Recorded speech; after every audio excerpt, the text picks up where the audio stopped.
ഈ മാഗ്നറ്റിൻ്റെ കംപ്ലൈൻറ്റ് നോക്കാൻ വേണ്ടിയിട്ടാണ്. ഇത് ഇങ്ങനെ 4 സ്ക്രൂവിൽ ആയിട്ട് ഓർപ്പിച്ചിട്ടാണ്.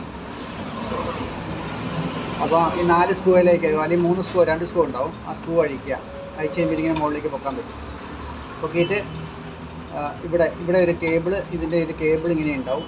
ആ കേബിളിൻ്റെ ഇവിടെ കണ്ടോ ഒരു വെട്ടുവശമുണ്ട്. ഈ വെട്ടുവശവും ഇതിൻ്റെ ഇവിടെ ഒരു ക്യാപ്പുണ്ട്. ആ ക്യാപ്പ് നമ്മുടെ മാച്ച് ആയിരിക്കണം. ഈ വിധത്തിലാണ് അതുണ്ടാവുക.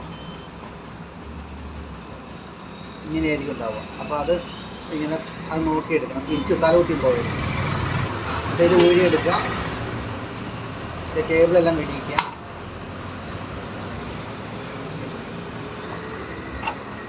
പിന്നെ ഇവിടെ ഇതിൻ്റെ ഒരു ഓക്സിജൻ സെൻസറിങ് വരുന്ന കേബിളാണ്. ഇതിൻ്റെ പരന്ന വശം പുറത്തേക്ക് നിൽക്കണം. ഇത് ഊരി കഴിഞ്ഞാൽ ഈ സാധനം പുറത്തേക്ക് എടുക്കാം. പുറത്തേക്ക് എടുത്ത് കഴിഞ്ഞാൽ ഇവിടെ 4 സ്ക്രൂ ഉണ്ട്. ഈ 4 സ്ക്രൂ അഴിക്കുക.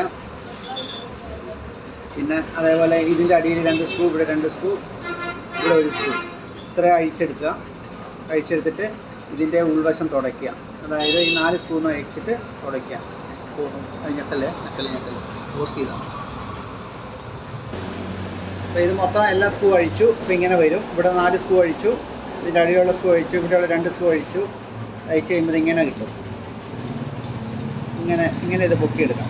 ഇവിടുത്തെ ഒരു വയറുണ്ട്. ഇത് വളരെ സൂക്ഷിച്ച് ചെയ്യണം. വയർ വിട്ടു പോകാൻ പാടില്ല. ഇതിങ്ങനെ എടുത്തിട്ട് കണ്ടോ. അപ്പോൾ എന്നിട്ട് ഇവിടെയാണ് ഇതിൻ്റെ സെൻസർ ഇരിക്കുന്നത്. ഇത് കണ്ടോ ഇവിടെ. അപ്പോൾ ഇവിടെ WD-40 അല്ലെങ്കിൽ സാനിറ്റൈസർ എന്തെങ്കിലും ഉപയോഗിച്ച് ഇത് ശരിക്കും തുടച്ചു കൊടുക്കുക.